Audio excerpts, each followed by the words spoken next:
the Bible, and the Catechism. In a year. Day 92. From the Book of Deuteronomy. The second pair of tablets. At that time the Lord said to me, Hew 2 tables of stone like the first, and come up to me on the mountain, and make an ark of wood. And I will write on the tables the words that were on the first tables which you broke, and you shall put them in the ark. So I made an ark of acacia wood, and hewed 2 tables of stone like the first, and went up the mountain with the 2 tables in my hand. And he wrote on the tables, as at the first writing, the 10 commandments which the Lord had spoken to you on the mountain out of the midst of the fire on the day of the assembly, and the Lord gave them to me. Then I turned and came down from the mountain, and put the tables in the ark which I had made, and there they are, as the Lord commanded me. The people of Israel journeyed from Beerot Beni Jaakan to Mosra. There Aaron died, and there he was buried, and his son Eleazar ministered as priest in his stead. From there they journeyed to Gudgodah, and from Gudgodah to Jotbathah, a land with brooks of water. At that time the Lord set apart the tribe of Levi to carry the ark of the covenant of the Lord, to stand before the Lord to minister to him and to bless in his name, to this day. Therefore Levi has no portion or inheritance with his brothers, the Lord is his inheritance, as the Lord your God said to him. I stayed on the mountain, as at the first time, 40 days and 40 nights, and the Lord hearkened to me that time also, the Lord was unwilling to destroy you. And the Lord said to me, Arise, go on your journey at the head of the people, that they may go in and possess the land, which I swore to their fathers to give them. The essence of the law. And now, Israel, what does the Lord your God require of you, but to fear the Lord your God, to walk in all his ways, to love him, to serve the Lord your God with all your heart and with all your soul, and to keep the commandments and statutes of the Lord, which I command you this day for your good? Behold, to the Lord your God belong heaven and the heaven of heavens, the earth with all that is in it. Yet the Lord set his heart and love upon your fathers and chose their descendants after them, you above all peoples, as at this day. Circumcise therefore the foreskin of your heart, and be no longer stubborn. For the Lord your God is God of gods and Lord of lords, the great, the mighty, and the terrible God, who is not partial and takes no bribe. He executes justice for the fatherless and the widow, and loves the sojourner, giving him food and clothing. Love the sojourner therefore, for you were sojourners in the land of Egypt. You shall fear the Lord your God, you shall serve him and cleave to him, and by his name you shall swear. He is your praise, he is your God, who has done for you these great and terrible things which your eyes have seen. Your fathers went down to Egypt 70 persons, and now the Lord your God has made you as the stars of heaven for multitude.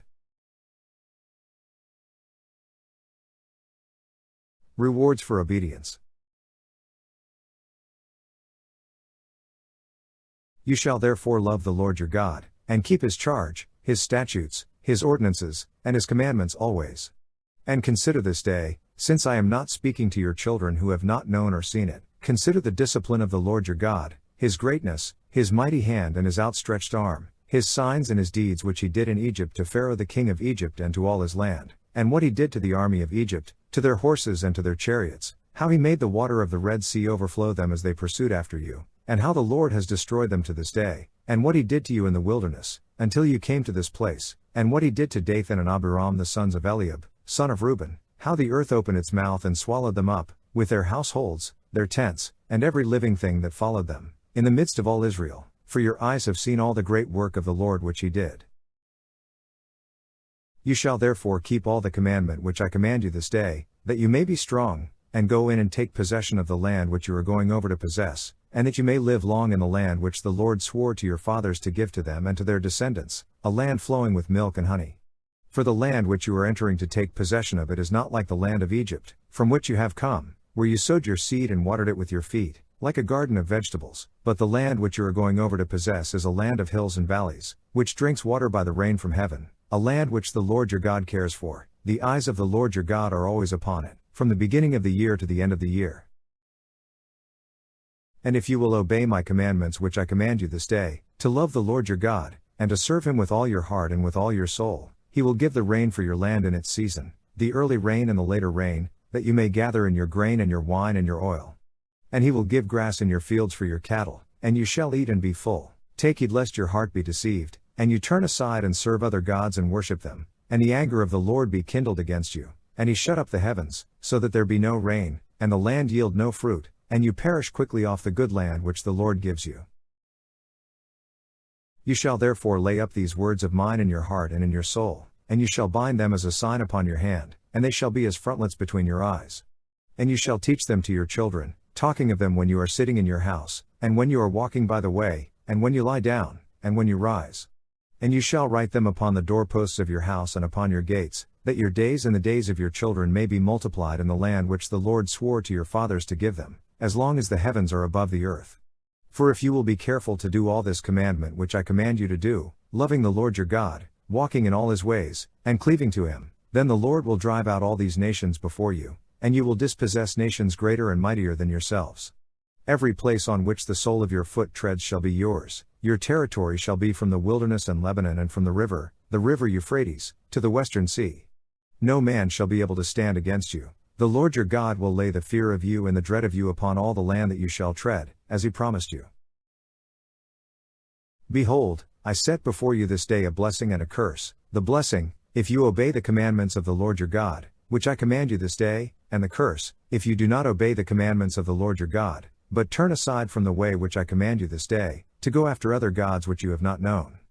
And when the Lord your God brings you into the land which you are entering to take possession of it, you shall set the blessing on Mount Gerizim and the curse on Mount Ebal.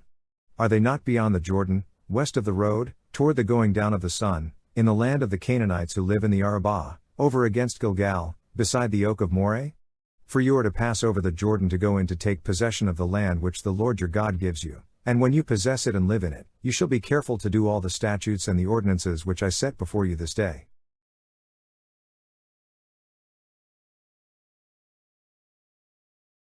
From the Book of Psalms. Thanksgiving for vindication. A psalm. A song for the Sabbath. It is good to give thanks to the Lord, to sing praises to thy name, O Most High, to declare thy steadfast love in the morning, and thy faithfulness by night, to the music of the lute and the harp, to the melody of the lyre. For thou, O Lord, hast made me glad by thy work. At the works of thy hands I sing for joy. How great are thy works, O Lord! Thy thoughts are very deep. The dull man cannot know. The stupid cannot understand this. That, though the wicked sprout like grass, and all evildoers flourish, they are doomed to destruction forever. But thou, O Lord, art on high forever.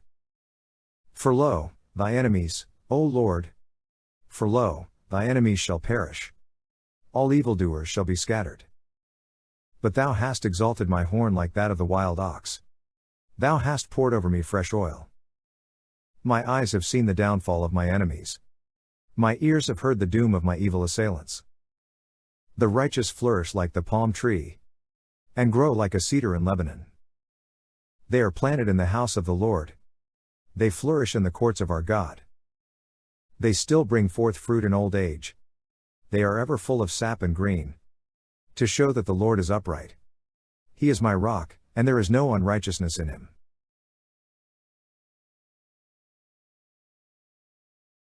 From the Acts of the Apostles. Paul sent to the Gentiles. When I had returned to Jerusalem and was praying in the temple, I fell into a trance and saw him saying to me, "Make haste and get quickly out of Jerusalem, because they will not accept your testimony about me." And I said, "Lord, they themselves know that in every synagogue I imprisoned and beat those who believed in thee. And when the blood of Stephen thy witness was shed, I also was standing by and approving, and keeping the garments of those who killed him." And he said to me, "Depart, for I will send you far away to the Gentiles." Paul and the Roman tribune. Up to this word they listened to him, then they lifted up their voices and said, "Away with such a fellow from the earth! For he ought not to live." And as they cried out and waved their garments and threw dust into the air, the tribune commanded him to be brought into the barracks, and ordered him to be examined by scourging, to find out why they shouted thus against him. But when they had tied him up with the thongs, Paul said to the centurion who was standing by, "Is it lawful for you to scourge a man who is a Roman citizen, and uncondemned?" When the centurion heard that, he went to the tribune and said to him, "What are you about to do? For this man is a Roman citizen." So the tribune came and said to him, "Tell me, are you a Roman citizen?" And he said, "Yes." The tribune answered, "I bought this citizenship for a large sum." Paul said, "But I was born a citizen." So those who were about to examine him withdrew from him instantly, and the tribune also was afraid, for he realized that Paul was a Roman citizen and that he had bound him.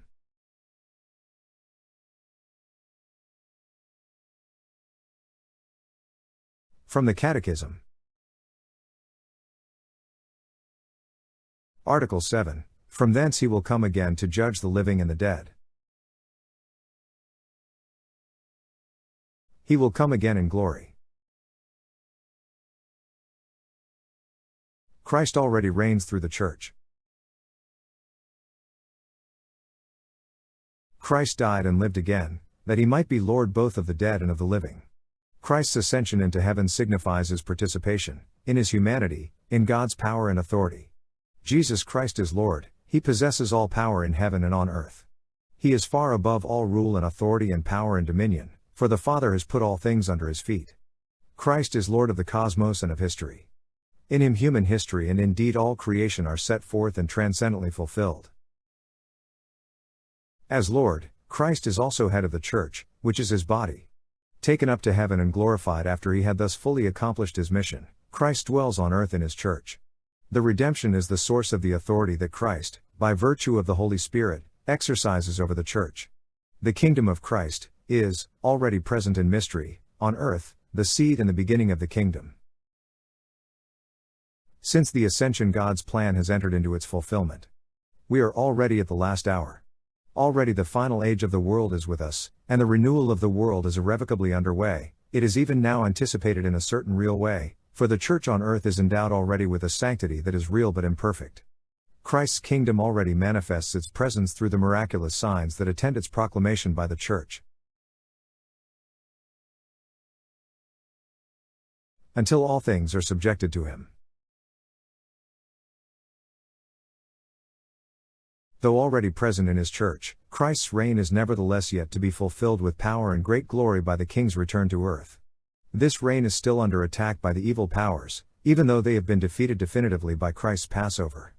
Until everything is subject to him, until there be realized new heavens and a new earth in which justice dwells, the Pilgrim Church, in her sacraments and institutions, which belong to this present age, carries the mark of this world which will pass, and she herself takes her place among the creatures which groan and travail yet and await the revelation of the sons of God.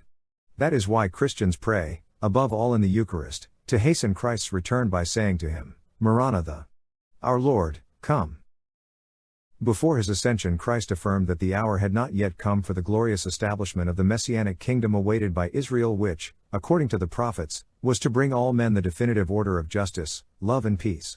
According to the Lord, the present time is the time of the Spirit and of witness, but also a time still marked by distress and the trial of evil which does not spare the Church and ushers in the struggles of the last days. It is a time of waiting and watching.